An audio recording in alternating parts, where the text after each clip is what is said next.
যুক্তরাষ্ট্র কি ইরানের সঙ্গে দীর্ঘমেয়াদী যুদ্ধের প্রস্তুতি নিচ্ছে, নাকি এটি শুধুই শক্তি প্রদর্শন? নতুন স্যাটেলাইট ছবিগুলো সেই প্রশ্নকেই আবার সামনে এনেছে। চীনা বাণিজ্যিক স্যাটেলাইট ছবি দেখিয়েছে কাতারের আল উদেদ বিমান ঘাঁটিতে মার্কিন বিমান বাহিনীর KC-135 আকাশে জ্বালানি সরবরাহকারী ট্যাঙ্কার বিমানের উপস্থিতি বেড়েছে। মিলিটারি ওয়াচ ম্যাগাজিনের ওয়েবসাইট দাবি করেছে 15 জুন থেকে যুক্তরাষ্ট্র আটলান্টিক পেরিয়ে ব্যাপক হারে KC-135 ও KC-46 ট্যাঙ্কার মোতায়েন করেছে। তাদের মতে আল উদেদ ঘাঁটিতে ট্যাঙ্কারের সংখ্যা বাড়া আসলে ইউরোপ ও মধ্যপ্রাচ্যে আকাশে জ্বালানি সরবরাহ সক্ষমতার বড় পুনর্বিন্যাসের অংশ। প্রতিবেদন বলছে নতুন KC-46 কর্মসূচিতে বড় ধরনের প্রযুক্তিগত সমস্যার কারণে যুক্তরাষ্ট্র এখনও পুরনো KC-135 ট্যাঙ্কারের ওপরই বেশি নির্ভর করছে। KC-46-এ রিমোট ভিশন সিস্টেমের ত্রুটি, রিফুয়েলিং বুমের সমস্যা এবং জ্বালানি লিকের ইতিহাস রয়েছে। এসব কারণে অতীতে ক্রয় প্রক্রিয়া স্থগিত করতে হয়েছিল। এর মিশন সক্ষমতার হারও কম।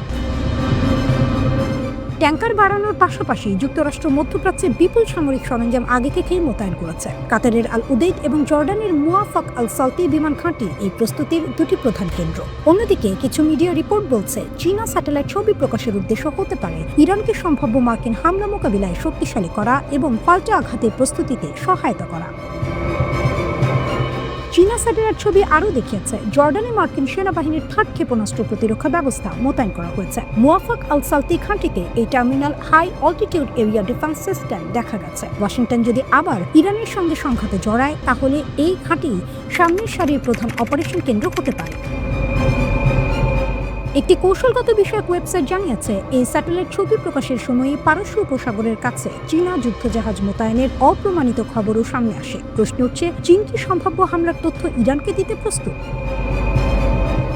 প্রতিবেদন বলছে জর্ডানে 3rd মোতায়েনের তথ্য ইরান নিজের নজরদারি থেকে পেয়েছে, নাকি চীন জানিয়েছে, নাকি বাণিজ্যিক স্যাটেলাইট ছবি থেকেই জেনেছে তা পরিষ্কার নয়। তবে এই ছবি প্রকাশে ইঙ্গিত থাকতে পারে যে বেইজিং ওয়াশিংটন ও তার মিত্রদের বার্তা দিতে চাইছে তারা ইরানকে গোয়েন্দা সহায়তা দিতে পারে। মিলিটারি ওয়াচ ম্যাগাজিন বলছে কক্ষপথ ভিত্তিক নজরদারির উন্নতির ফলে এখন যুক্তরাষ্ট্রের সংবেদনশীল স্থল মোতায়েনও অনেকাংশে প্রকাশ্য দৃশ্যমান। যদিও কখনো কখনো স্যাটেলাইট জ্যামিংয়ের মতো চরম পদক্ষেপ নেওয়া হয়, তবুও বর্তমানে মার্কিন সেনাবাহিনীর কাছে মাত্র 8টি থার্ড ব্যাটারি এবং সীমিত সংখ্যক ক্ষেপণাস্ত্র প্রতিরোধ ব্যবস্থা রয়েছে। ফলে জর্ডানে একটি ব্যাটারি পাঠানো গুরুত্বপূর্ণ সিদ্ধান্ত। এদিকে খবর আছে চীনের People's Liberation Army Navy Oman উপসাগর ও উত্তর ভারত উপসাগরে একটি টাইপ 055 গাইডেড মিসাইল ডেস্ট্রয়ার পাঠিয়েছে।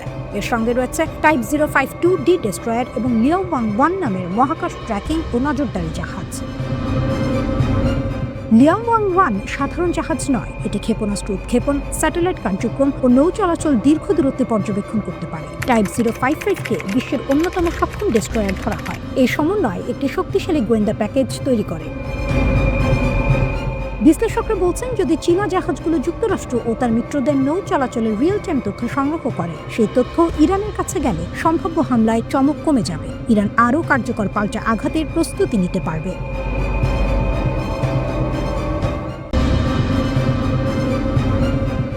চীন কি নীরবে আমেরিকার নিউক্লিয়ার বেড়ার ভিতরে ঢুকে পড়েছে? শুনতে সিনেমার গল্পের মতো লাগতে পারে, কিন্তু যুক্তরাষ্ট্রের বিভিন্ন অঙ্গরাজ্যে সাম্প্রতিক কিছু জমি কেনাবেচা ঘিরে এখন সত্যিই নিরাপত্তা অ্যালার্ম বাজছে। মিসৌরির হোয়াইট ম্যান এয়ারফোর্স বেস, এখানেই রয়েছে আমেরিকার বিখ্যাত B-2 স্পিরিট স্টেলথ বোমারু বিমান। এই বিমান পারমাণবিক অস্ত্র বহনে সক্ষম। এই ঘাঁটির ঠিক বাইরে একটি ট্রেইলার পার্ক বা মোবাইল হোম পার্ক নিয়ে তদন্ত শুরু হয়েছে। স্থানীয় কর্তৃপক্ষ আইনি পদক্ষেপ নিয়েছে সেটি বন্ধ করার জন্য। অভিযোগ, এই সম্পত্তির মালিকানার পেছনে রয়েছে জটিল শেল কোম্পানির নেটওয়ার্ক, যার সঙ্গে সন্দেহভাজন চীনা গোয়েন্দা সংযোগ থাকতে পারে।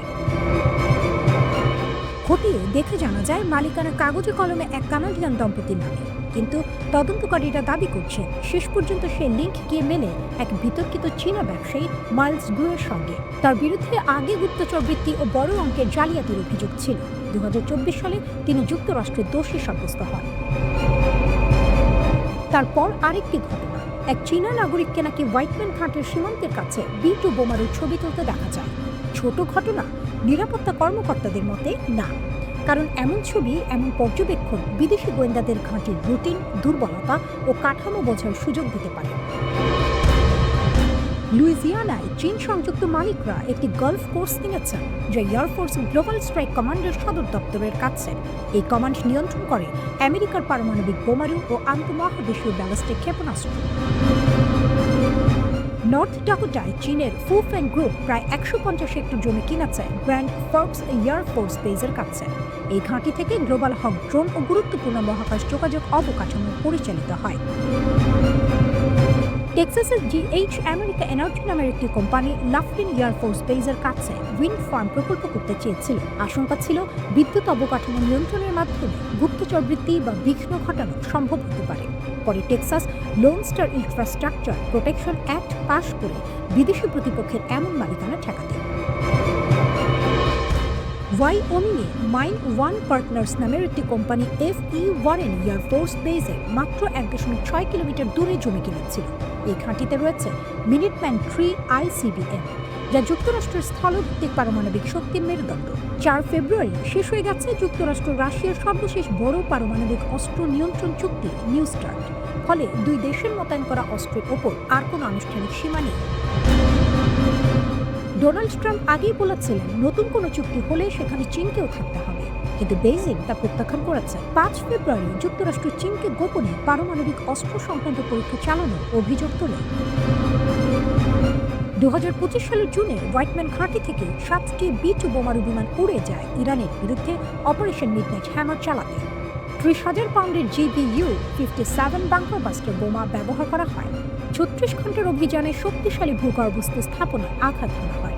তাহলে প্রশ্ন উঠছে, যদি কোনো বিদেশি শক্তি হোয়াইটম্যান ঘাঁটির আশপাশে জমি কিনে নজরদারি করে, তথ্য জোগাড় করে, তাতে কি কৌশলগত সুবিধা মিলতে পারে? যুক্তরাষ্ট্র কি খুব দেরিতে বিষয়টি বুঝছে, নাকি এটি অতিরঞ্জিত ভয়? একদিকে ইরান নিয়ে উত্তেজনা, অন্যদিকে চীনের জমি কেনা নিয়ে উদ্বেগ।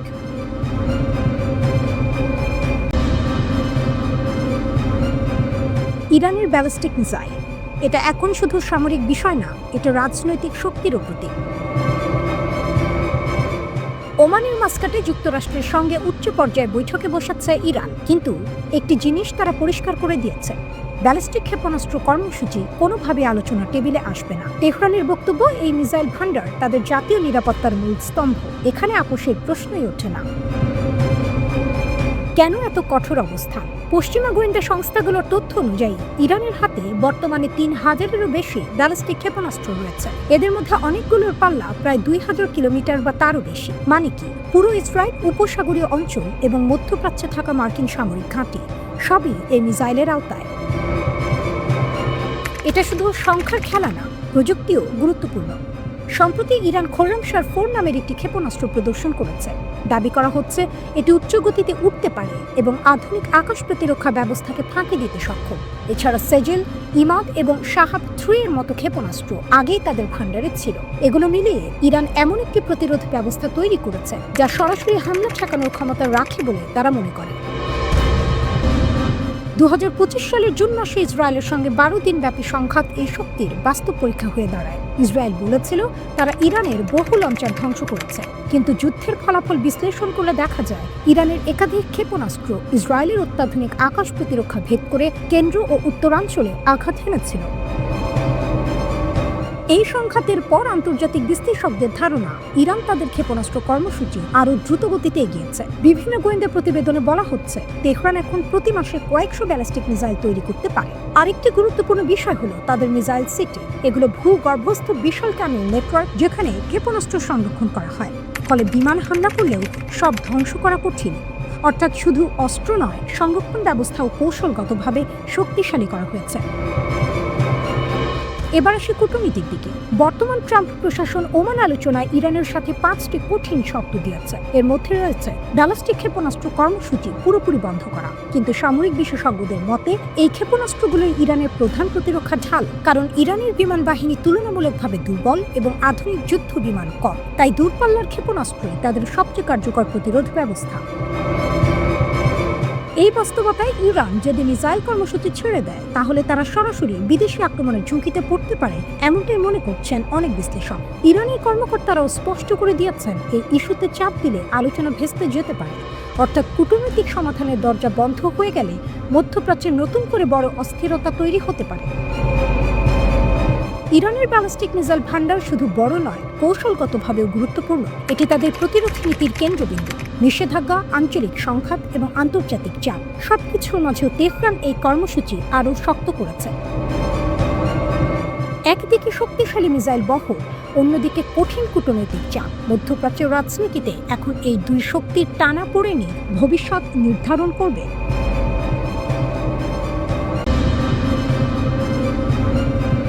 মধ্যপ্রাচ্যে যুদ্ধের আশঙ্কা যত বাড়ছে, একটি প্রশ্ন তত জোরে উঠছে: ইরানকে আক্রমণ করা কি সত্যি এত সহজ?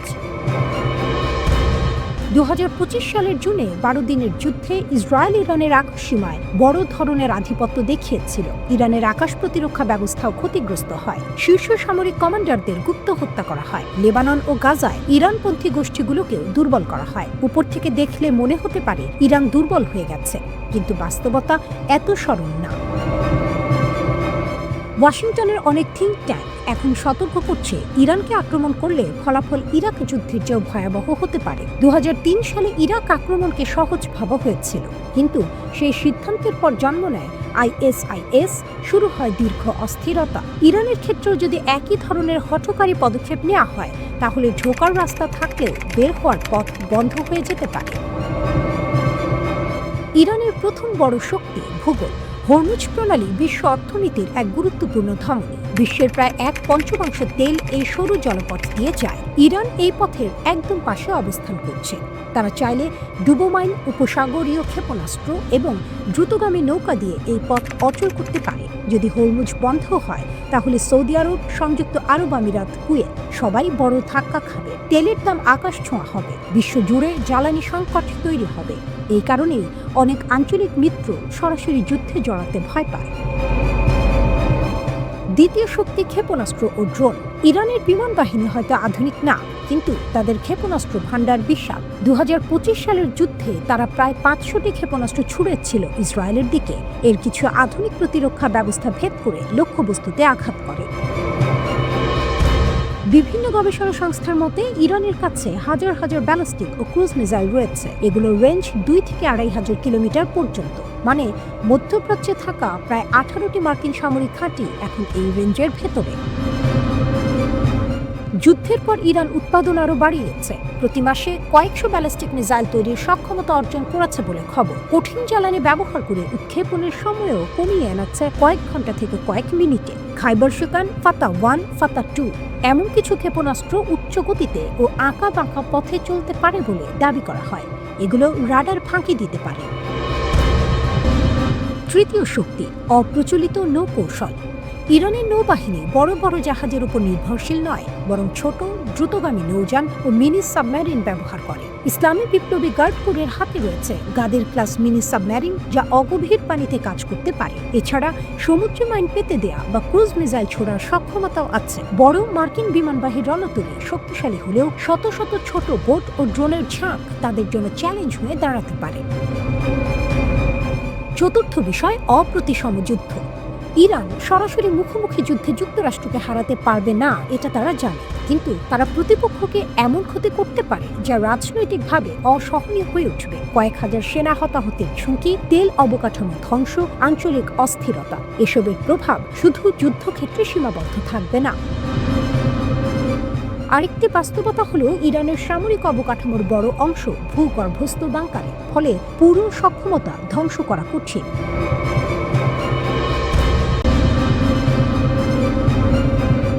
মধ্যপ্রাচ্যে আবারও যুদ্ধের গন্ধ, আর সেই গন্ধের কেন্দ্রবিন্দু ইরান।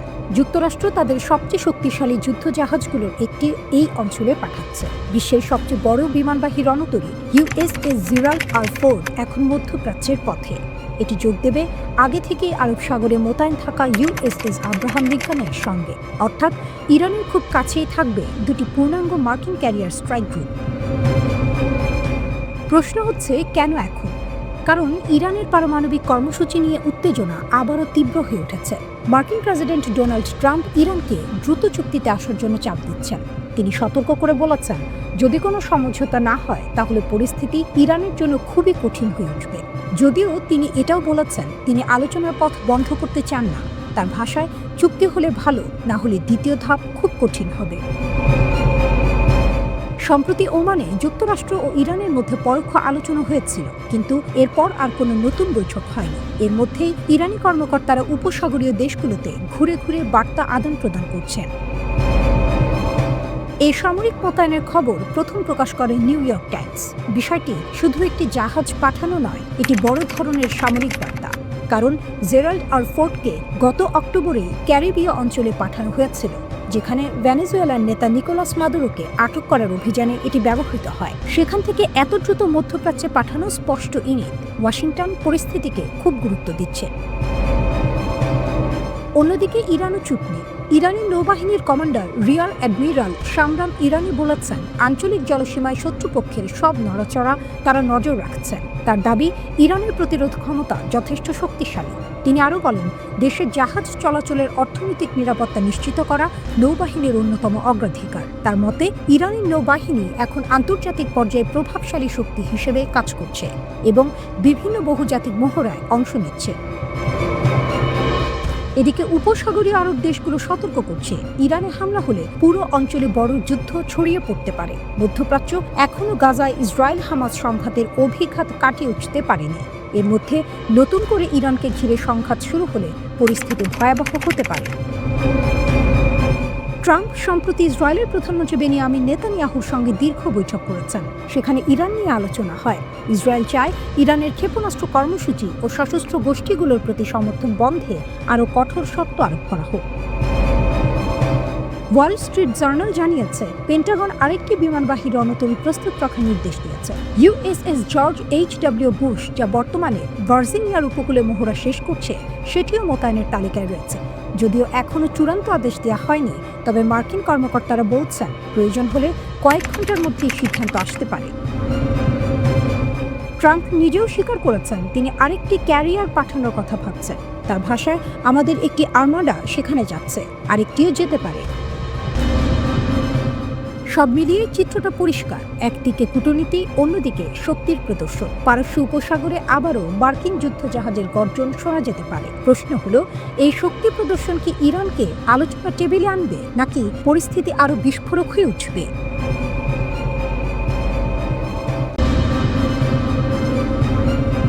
পারস্য উপসাগরে উত্তেজনা বাড়ছে। একদিকে মার্কিন যুদ্ধজাহাজ, অন্যদিকে ইরানের কড়া ভাষণ। প্রশ্ন হচ্ছে, এটা কি আরেকটি যুদ্ধের পূর্বাভাস?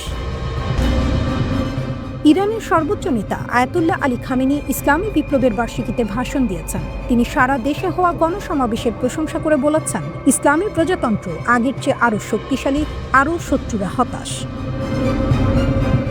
মার্কিন চাপকে তিনি উপহাস করেছেন এবং নতুন যুদ্ধের আশঙ্কা খারিজ করে দিয়েছেন। তার বার্তা পরিষ্কার, ইরান ভয় পায় না। কিন্তু একই সময় আরেকটি ছবি দেখা যাচ্ছে, যুক্তরাষ্ট্র মধ্যপ্রাচ্যে দ্বিতীয় একটি বিমানবাহী রণতরী পাঠানোর প্রস্তুতি নিচ্ছে বলে খবর। যদিও আনুষ্ঠানিক নির্দেশ এখনো দেওয়া হয়নি, তবে মার্কিন কর্মকর্তারা বলছেন প্রস্তুতি চলছে। ইতিমধ্যে যুদ্ধবিমান, যুদ্ধজাহাজ এবং বহুস্তরীয় আকাশ প্রতিরক্ষা ব্যবস্থা অঞ্চলটিতে মোতায়েন আছে। আরেকটি ক্যারিবীয় যোগ হলে মার্কিন নৌ উপস্থিতি আরও শক্তিশালী হবে। এখন মূল প্রশ্ন, কেন এই শক্তির প্রদর্শন? কারণ ইরানের পারমাণবিক কর্মসূচি নিয়ে যুক্তরাষ্ট্রের সঙ্গে আলোচনা চলছে, কিন্তু তা খুবই নাজুক অবস্থায়। সামান্য ভুল হিসাব পুরো প্রক্রিয়া ভেঙে দিতে পারে। এই প্রেক্ষাপটে তুরস্ক গুরুত্বপূর্ণ ভূমিকা নিচ্ছে। তুরস্কের পররাষ্ট্রমন্ত্রী হাকান ফিদান ফাইন্যান্সিয়াল টাইমসকে দেয়া সাক্ষাৎকারে বলেছেন, যুক্তরাষ্ট্র ও ইরান দুই পক্ষই আপোষ করতে প্রস্তুত বলে মনে হচ্ছে। তবে তিনি সতর্ক করেছেন, যদি আলোচনা শুধু পারমাণবিক কর্মসূচির বাইরে গিয়ে ইরানের ব্যালিস্টিক ক্ষেপণাস্ত্র কর্মসূচি পর্যন্ত বিস্তৃত করা হয়, তাহলে নতুন যুদ্ধের ঝুঁকি তৈরি হতে পারে। তিনি আরও বলেন, অঞ্চলটি আরেকটি যুদ্ধ সহ্য করতে পারবে না। এমনকি সংঘাত হলেও সরকার পরিবর্তন হবে, এই ধারণাও তিনি নাকচ করেছেন। তার মতে, অবকাঠামো ক্ষতিগ্রস্ত হতে পারে, কিন্তু রাজনৈতিক ব্যবস্থা টিকে থাকবে। একটি গুরুত্বপূর্ণ তথ্যও তিনি জানিয়েছেন, জুন মাসের যুদ্ধের সময় এক রাতে মার্কিন রাজনীতিক মার্কো রুবিও তুরস্ককে ফোন করে সতর্ক করেছিলেন, কয়েক ঘন্টার মধ্যে যে কোনো কিছু ঘটতে পারে। সেই সময় ওমানে যুক্তরাষ্ট্র ইরানের বৈঠকের তারিখ নির্ধারিত ছিল, কিন্তু বৈঠকে বসেছিল আমেরিকানরা আর হামলা চালিয়েছিল ইসরায়েল। এই ঘটনায় দেখায় কত দ্রুত পরিস্থিতি বদলে যেতে পারে। অন্যদিকে মার্কিন ভাইস প্রেসিডেন্ট জেডি ভ্যান্স বলেছেন, যুক্তরাষ্ট্র এখনও কূটনৈতিক সমাধান চায়, কিন্তু যদি চুক্তি না হয় তাহলে আরেকটি বিকল্প টেবিলে আছে, অর্থাৎ সামরিক পদক্ষেপ পুরোপুরি বাতিল হয়নি। তার স্পষ্ট কথা, ইরান যেন কখনো পারমাণবিক অস্ত্র না পায়, সেটাই মূল লক্ষ্য। ইরানও নিজের লাল দাগ টেনে দিয়েছে। ইরানি কর্মকর্তারা সতর্ক করেছেন, বিশেষ করে ইসরায়েলের পক্ষ থেকে কোনো হামলা হলে তার জবাব হবে চূর্ণকারী। তারা বলছে, ইসরায়েলের কোনো পদক্ষেপ মার্কিন সমন্বয় ছাড়া সম্ভব নয়, তাই আক্রমণ হলে জবাবও হবে বড় এবং অনুতাপজনক। ইসরায়েলের প্রধানমন্ত্রী বেনিয়ামিন নেতানিয়াহু যুক্তরাষ্ট্রে গিয়ে প্রেসিডেন্ট ট্রাম্পের সঙ্গে আলোচনা করবেন। তার মতে, ইরানকে নিয়ে আলোচনার কিছু নীতিমালা থাকা উচিত, যা শুধু ইসরায়েলের নয়, পুরো মধ্যপ্রাচ্যের নিরাপত্তার জন্য জরুরি।